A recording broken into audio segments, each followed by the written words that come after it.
Subscribe to our channel by clicking the subscribe button.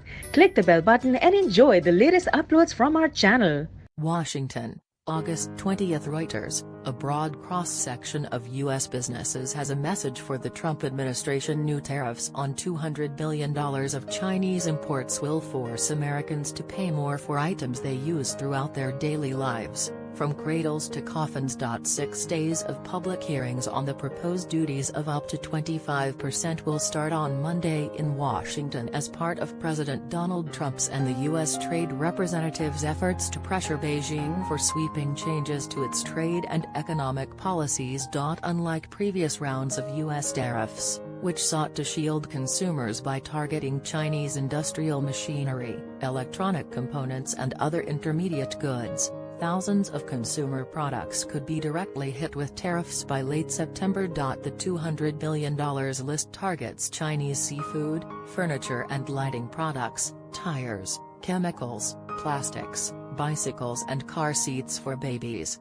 https://www.regulations.gov/document D=U.S.T.R 2018-0026-0001 USTR's proposed tariffs on an additional $200 billion of Chinese imports dramatically expands the harm to American consumers, workers, businesses, and the economy, the U.S.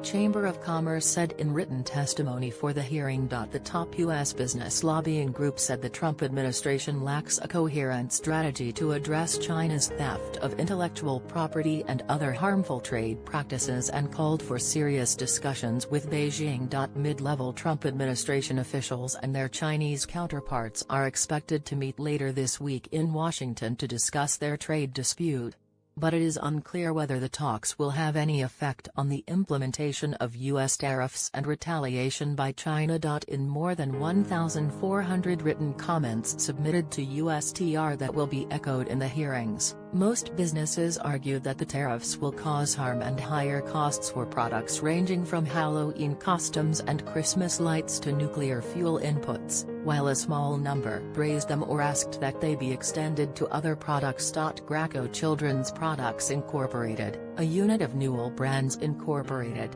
said tariffs will have a direct negative impact on our company, American parents and most importantly the safety of American children. The company said higher prices may prompt more parents to buy car seats, swings and portable play yards on the second-hand market. The proposed tariffs may force parents to use unsafe sleeping environments or let children dangerously co-sleep with parents, Graco wrote. The tariff only causes a children's safety issue, it will not convince China to change its policies. Even Flow Feeding said the tariffs will hit manual breast pumps and would cause disproportionate economic harm to U.S. interests. At the other end of the life cycle, Centennial Casket Corp. President Douglas Chen said his Plano, Texas-based company relies exclusively on Chinese-made caskets and the tariffs would cause great loss and raise costs for grieving families purchasing caskets for their loved ones at one of the worst times of their life. The Internet Association, representing companies including Facebook Incorporated, Amazon.com Incorporated and Alphabet Incorporated, said the tariffs would cause disproportionate economic harm to American Internet companies. The list includes products that impact how Internet companies function. Westinghouse Electric Company LLC, the leading U.S. nuclear fuel producer, said it relies on China for zirconium and zirconium powders, key inputs for tubes used in nuclear fuel assemblies that it uses at plants in Utah, Pennsylvania, and South Carolina. There is no U.S. source of zirconium, so the tariff would raise the cost for Westinghouse to manufacture nuclear fuel for U.S. commercial nuclear power plants and it ultimately would increase the cost of electricity to a significant percentage of U.S. electricity consumers, the company said in a filing. HuffyCor, the largest U.S. bicycle brand, with 4 million Chinese-made bikes sold annually, said a 25% tariff poses a serious threat to the company.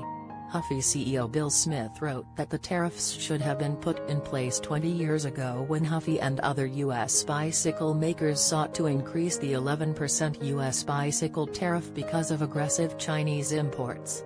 When this effort failed, Huffy closed 3 U.S. plants in 1998 and 1999, terminating 2,000 employees and shifting to Chinese bikes.